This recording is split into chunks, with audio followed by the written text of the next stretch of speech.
Diddy forced me to make a sacrifice when I went to his birthday party. Since then, I stopped meeting Diddy.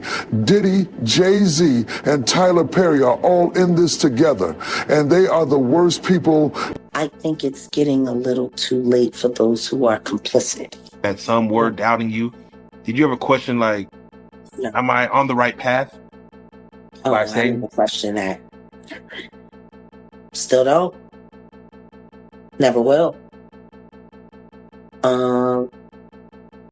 God leads me to do everything I do.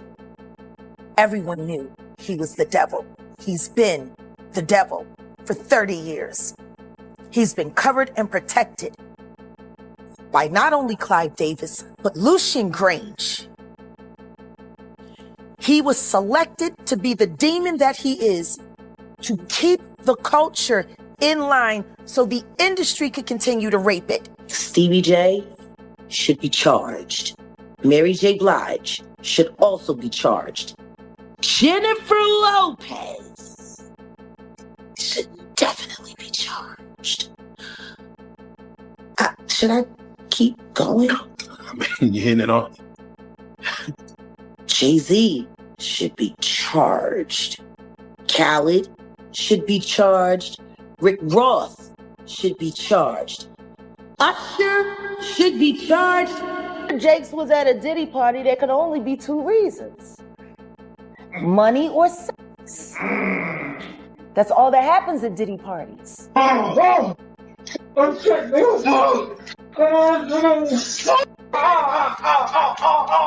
Catching hell in 2024. It's up for all of them. It don't matter if you Diddy or whoever you is. TD Jakes, any of them. All lies will be exposed. Dallas Bishop T.D. Jakes is reportedly taking legal action against individuals he claims are attempting to expose him, as he begins addressing accusations that he was seen attending parties hosted by Sean Diddy Combs.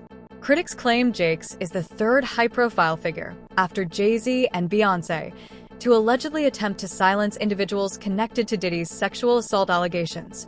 This has raised questions about what Jake's accuser is claiming and why a prominent religious leader would allegedly be present at Diddy's private events in the first place. Yeah, that's good. Here we are. Hang tight, sir. He's going to take his shit open the car. Okay. I'm grateful for y'all, all the people who prayed, all the people who texted, all the people who had prayer vigils, all the people who were concerned and sent love and sent notes. Just grateful. Thank you.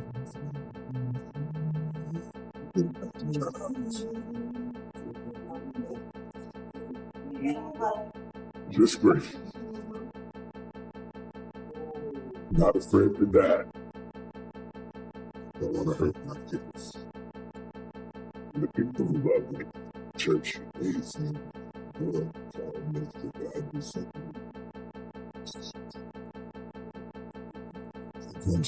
On November 25th, Bishop T.D. Jakes filed a defamation lawsuit, alleging that his name and reputation were deliberately damaged. The suit was filed against fellow pastor Dwayne Youngblood, who claims that when he was just 18 years old, Jakes allegedly made unwanted sexual advances toward him. Youngblood further alleges that one incident occurred during a church service. He has claimed to possess phone records and witnesses supporting his accusations, which Jakes has firmly denied.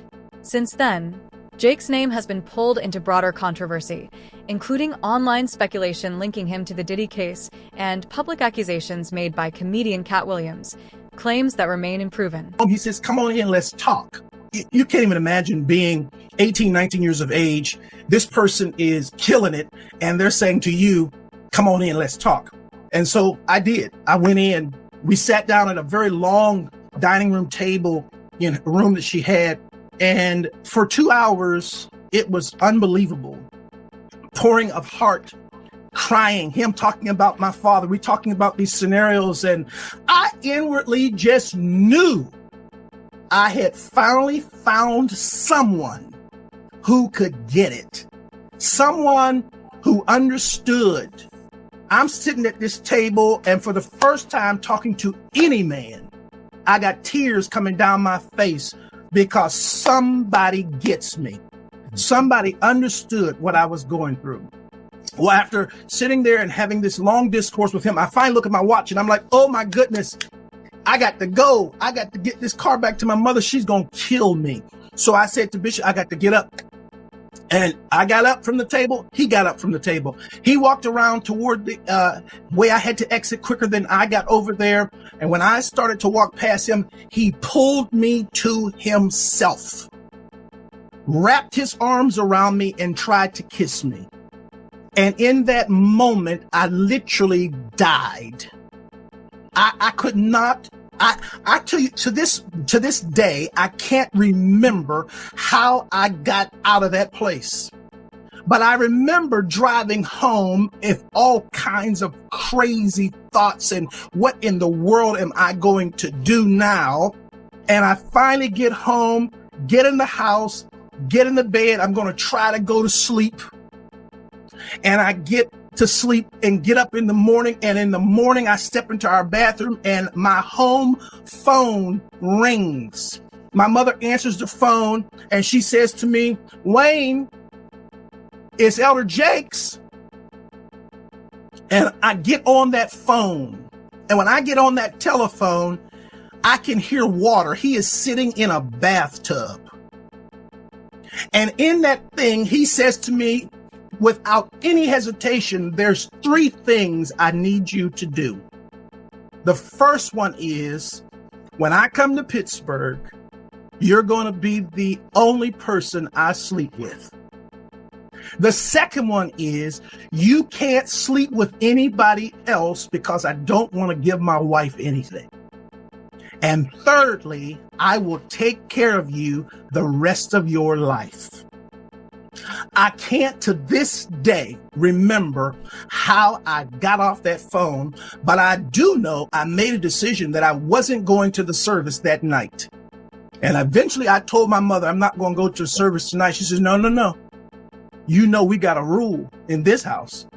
If we go, you go. I never told her what he had done. I went to church, and the most humiliating thing imaginable happened that night at church. Bishop Jakes, getting up to preach, speaks into that microphone. I'm going to ask young minister Youngblood to read for me.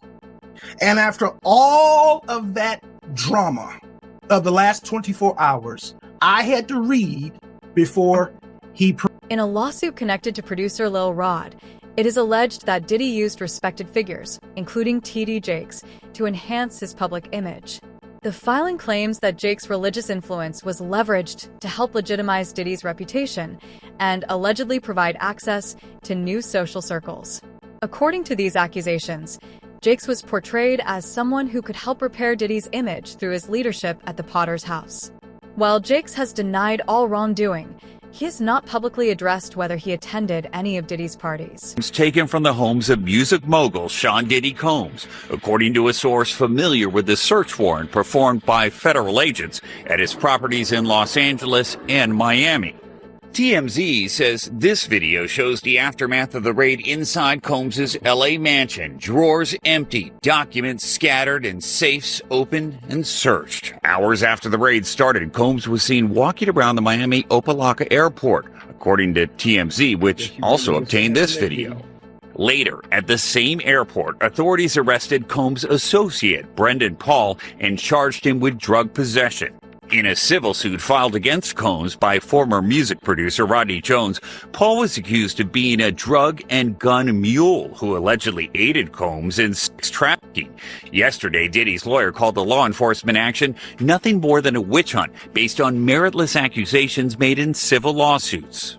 Could this federal investigation have come out of these private lawsuits? Oh, absolutely. If it involves sex trafficking, or drugs, or weapons, or other illegal behavior. Lori Levinson is a former federal prosecutor. They've decided this is worth a lot of resources across the country. So once they've done these searches, they have evidence to follow up on. And if they've got it, they'll move on it. We still here, you're rocking with the best. Even though Combs has not been publicly named as a target of the investigation, he says he's now prepared to fight to clear his name. Several individuals have claimed they allegedly saw TD Jakes at Diddy's exclusive events, including so-called all-white parties and alleged freak-offs. One of those individuals is Gene Deal, a former Bad Boy associate, who has publicly expressed disbelief that a high-profile Christian leader would be closely associated with Diddy. Deal has previously suggested that certain pastors were connected to powerful figures behind the scenes, warning that some religious leaders may not be what they appear to be. People know how certain people act after one drink, 2 drinks. And if those girls was drinking out those bottles that he said Diddy laced, and he could show on camera, and he could show that some people had passed out or some people were acting a certain way after they had those drinks, he won his case on that one. When you was around Diddy, was he doing drugs, like party drugs, like ecstasy and stuff like that? Diddy wasn't the dude he is today when I was around him. You understand? He had just started, when I was about to leave, he had just started with because he never smoked weed, he never smoked cigarettes, I never seen him do cocaine or none of that shit. You understand? He would have it for people to do it. You understand? It's certain of his girls like to do it, and he would make sure it would be there. But he wasn't the one that did it. Diddy didn't start getting hooked on drugs until he got hooked on those painkillers. After he got hooked on those painkillers, he started drinking more, because he wouldn't even drink hard liquor. He was only drinking champagne, Don P or Cristal. He was not drinking hard liquor then. Yeah, that's real talk, man. And he also claims that, Diddy, he was using TD Jakes to fix his image. You believe that? Well, we saw that to be true anyway. That's what he was trying to do all that time. That's why TD Jakes was there, to try to fix his image. Ain't no money like church. Despite overseeing a massive billion-dollar ministry and business empire, Diddy has long been accused of prioritizing his public image above all else. According to allegations, he made large financial contributions to TD Jakes' church, with critics claiming this support was part of an effort to improve Diddy's public standing. Since Jakes' name surfaced in lawsuits connected to Diddy, rumors have circulated that the stress has taken a toll on him, including claims of a health scare on stage. Sources close to Jakes allegedly say he fears being pulled deeper into legal trouble if further details related to the Diddy case are revealed, claims that remain unverified. So I want to get right into it, man. How you feel about these rumors surrounding, Diddy and TD Jakes? Man, what I think about it is this, when I grew up in the church, the sinners was not supposed to have the same atmosphere with the saints. You have to be able to separate the two.